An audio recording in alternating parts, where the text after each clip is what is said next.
متعلق کہ جو امر بالمعروف اور نہی عن المنکر کو چھوڑ دیتا ہے اور برائی کو دل سے بھی برا نہیں جانتا، اس سے نبی کریم علیہ السلام نے ایمان کی ہی نفی فرمائی ہے۔ صحیح مسلم کتاب الایمان میرے ہاتھ میں موجود ہے۔ نبی کریم علیہ السلام نے ارشاد فرمایا، حدیث نمبر 177 ہے، فرمایا من رآ منکم منکرن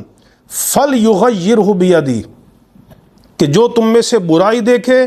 تو وہ اس کو اپنے ہاتھ سے تبدیل کر دے۔ یعنی پہلا حکم یہ ہے کہ برائی کو، ظلم کو،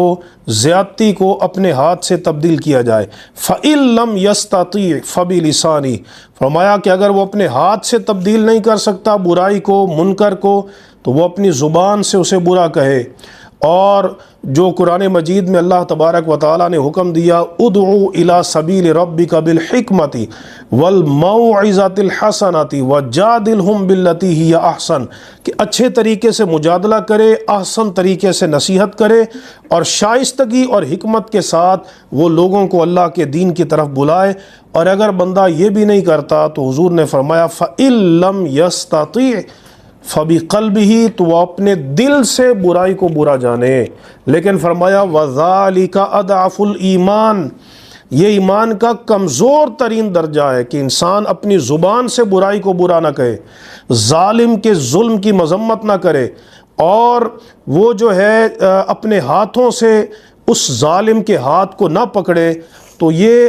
حضور صلی اللہ علیہ وسلم نے فرمایا کہ صرف دل سے برا جانے یہ ایمان کا کمزور ترین درجہ ہے۔ اگلی روایت میں یہ لفظ ہے کہ نبی کریم علیہ السلام نے فرمایا فَمَنْ جَاهَدَهُمْ بِيَدِهِ فَهُوَ مُؤْمِنٌ، کہ جو برائی کے ارتکاب کرنے والے سے جہاد کرے گا تو وہ مومن ہے۔ وَمَنْ جَاهَدَهُمْ بِلِسَانِهِ فَهُوَ مُؤْمِنٌ، اور جو ان سے اپنی زبان سے جہاد کرے گا، یعنی برائی کا رد کرے گا اپنی زبان کے ساتھ، وہ مومن ہے۔ وَمَنْ جَاهَدَهُمْ بِقَلْبِهِ فَهُوَ مُؤْمِنٌ، اور جو ان کے ساتھ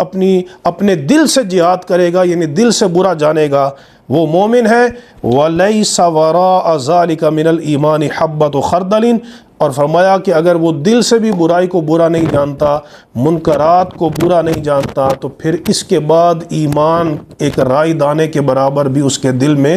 باقی نہیں رہے گا۔ تو آپ دیکھیے، منکرات کا رد کرنا، ظلم کے خلاف اٹھنا، ظلم کے خلاف جہاد کرنا، یہ اس امت پر اللہ تبارک و تعالیٰ کی طرف سے لازم کر دیا گیا ہے، جس کا کم از کم مرتبہ یہ ہے کہ انسان دل سے برا جانے، اور پھر اس سے اعلیٰ مرتبہ یہ ہے کہ وہ ظلم کے خلاف اپنی زبان سے احتجاج کرے، اور پھر اس سے بھی اعلیٰ مرتبہ یہ ہے کہ وہ اپنے ہاتھ سے جہاد کرے، اپنے ہاتھ سے۔ اس سے یہ بھی معلوم ہوا کہ یہ جہاد قیامت